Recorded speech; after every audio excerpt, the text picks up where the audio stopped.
What's going on, everybody? This is dkdynamite for some breaking news here for you guys this afternoon. A brand new update did go live over in Black Ops 6, which actually removed something that you guys may not have even been aware about. Definitely stay tuned. But before we jump into that, be sure to hit that subscribe button down below, drop a like, and I'm happy to announce that every Warzone 1 era bundle is now available over on the detonated stockpile. We're going to be tracking every single Black Ops 6 bundle as those do release throughout Season 1. We're just waiting to see if any additional images and previews do pop up online before we update that tab over on the website, but as of now, every single bundle from the last couple of years is available to preview. With that being said, in the background we have some face-off gameplay on Heirloom, a brand new map that does support both 6v6 and of course gunfight and even face-off playlists. Hopefully you guys enjoy that. Let me know what your favorite 6v6 map is, which just got added in, down below in this video's comments. With that, Treyarch did end up removing the Radioactive 24/7 playlist, which did contain both Nuketown and Warhead. I don't think Warhead has really been well received map over the last couple of weeks.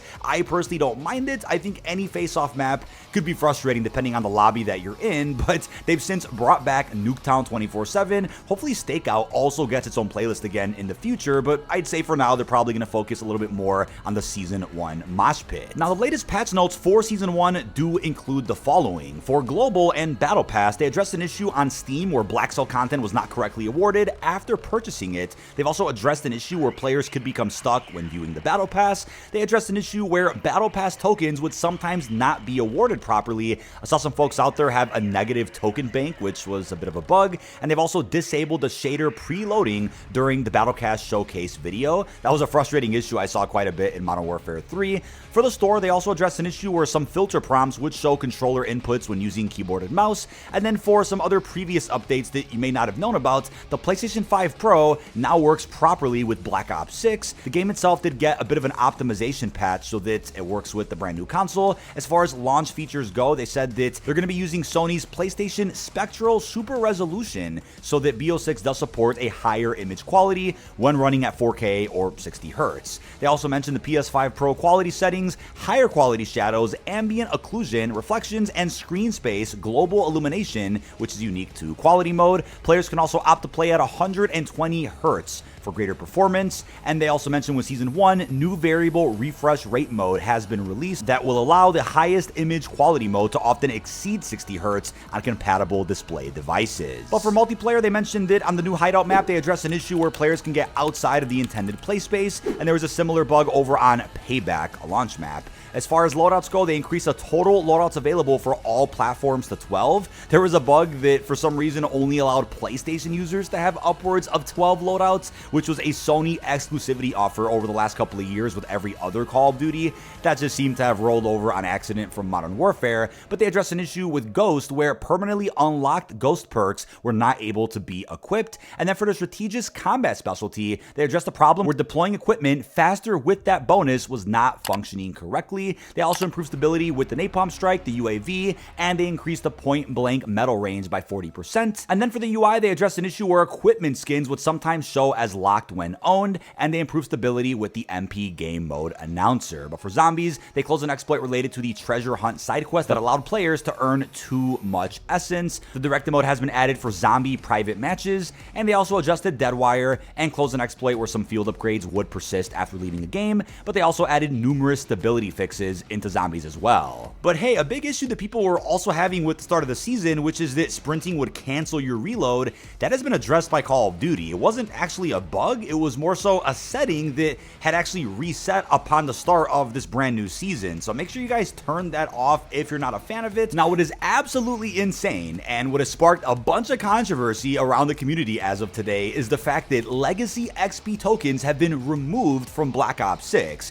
Just to remind you guys, a couple of weeks ago, I actually reached out to Activision for comment on this big question that everyone's had for a while, which is that could XP tokens transfer from Modern Warfare 3 into Black Ops 6, considering both games are on the brand new COD HQ launcher? The response that I got from Activision was that XP tokens would never transfer from premium game to premium game, but could be used within Warzone. That was what we all understood for quite some time, and people were upset about that statement when it came out a few weeks ago, but then with the launch of Season 1 yesterday, we all booted up Black Ops 6, and what do you know, every XP token from Modern Warfare 3, or hell, even 2, carried forward into the new Call of Duty. And this was great because obviously we know we can use the tokens in Warzone anytime, but what about when you're playing multiplayer in Zombies? It only makes sense considering that all these games are on the same launcher. But sadly, the tokens have since been removed, and now you can only access them when jumping into Battle Royale or Resurgence. If you're wondering why they would do this, here's the only explanation I could think of, right? Obviously, they want you to be in-game for as long as possible,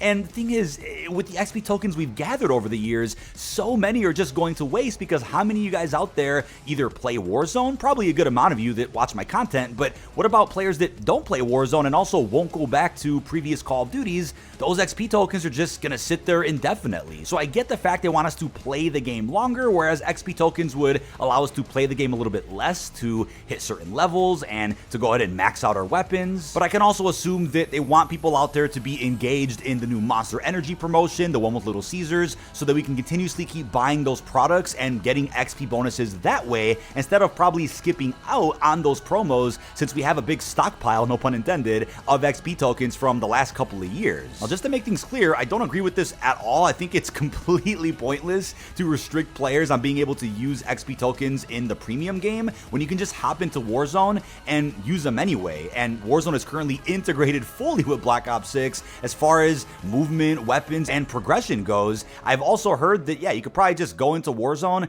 pop an hour token, and then jump back into MP and Zombies real quick, and you may not see a timer on your screen for how long your double XP is gonna last, but apparently you'll still end up getting those extra XP rates, which I think is probably what the community is gonna try to do. And then once a game is over, they can see in their after action report if they ended up getting that extra XP bonus. Now, the funniest thing I've seen today is that XP tokens are being given out for free via a gift pack in the bundle shop. I can't see this in my game, but let me know if this popped up for you. Now, even though Treyarch's name is on today's patch notes, and even though they're responsible for Black Ops 6, it still does feel like this is a higher up or Activision decision to not allow XP tokens to transfer from premium game to premium game. Could bet you that if it was up to Treyarch or Sledgehammer or any other studio that works on the game, they would probably allow you to transfer your tokens from a previous title. That's just my opinion, at least. Now, who knows, maybe with enough community backlash, they'll end up walking back on this change, considering we all had XP tokens in Black Ops 6 yesterday and now we don't. It just shows you that it's possible to let them carry over. It's pretty simple. Now, on the bright side, at least for me, I know I'm going to be playing a lot of Warzone considering Area 99 just came out, and I want to go ahead and do the Warzone Mastery Camel Grind after I finish my multiplayer one. So I'll be gaining extra XP that way when I pop those tokens that I've been sitting on for several months. But this is real silly, especially for people out there that weren't really aware if the tokens would transfer over, maybe just sat on them towards the end of MW3's life cycle because they didn't want to really waste them during the final season. Now, it seems like other mistakes also rolled into the Season 1 update yesterday, because in the Warzone operator selection menu, we were able to preview a bunch of unreleased skins that may never end up coming out. I know the Hawk Soap skin, which has been talked about for almost a year now, that was visible, as well as some other milsim looking outfits that may never see the light of day. I highly doubt there'll be any way in which you can end up earning these skins at any point in the future for Black Ops 6, but maybe it's possible they become unlockable through Warzone Mobile, and then those will just transfer into the main game, even though we've only seen, what, the Condemned Ghost skin transfer from Warzone Mobile, and even that skin was locked yesterday by mistake. So I'm assuming they'll end up patching any of these operator previews that are clearly bugged and weren't intended to be public. Now, it's also been claimed by lots of folks in the community and the press that there is pay-to-win audio within Black Ops 6. Apparently, audio hasn't really been that good as of the last 24 hours within Warzone, but if you go ahead and sign up for a subscription or a trial for, I think it is the $30 audio pack that you can buy, then apparently your audio gets significantly better. I can't verify this because I haven't tested that out for myself, but this has created lots of backlash, and from what I've been told by Activision and from what I've seen from their statements in a Call of Duty creator server that we have, it's been said that there is no such thing as pay-to-win audio at all, and the subscription that exists is simply for you to create custom audio profiles, which I understand, but if people are claiming that their audio sounds better after paying for that subscription, I really question what exactly is going on with the audio. Hopefully it's just a bug similar to the XP token situation where something got rolled out that wasn't supposed to, and they're going to end up walking back on this and at some point patching it in a future title update. But that is about it. This has been dkdynamite. Leave our thoughts down below in the comment section. What are your thoughts on the latest update in Black Ops 6 Season 1? How are you feeling about XP tokens, which no longer carry into the main game, plus everything else we discussed? Really hope you've enjoyed, and peace out, everybody.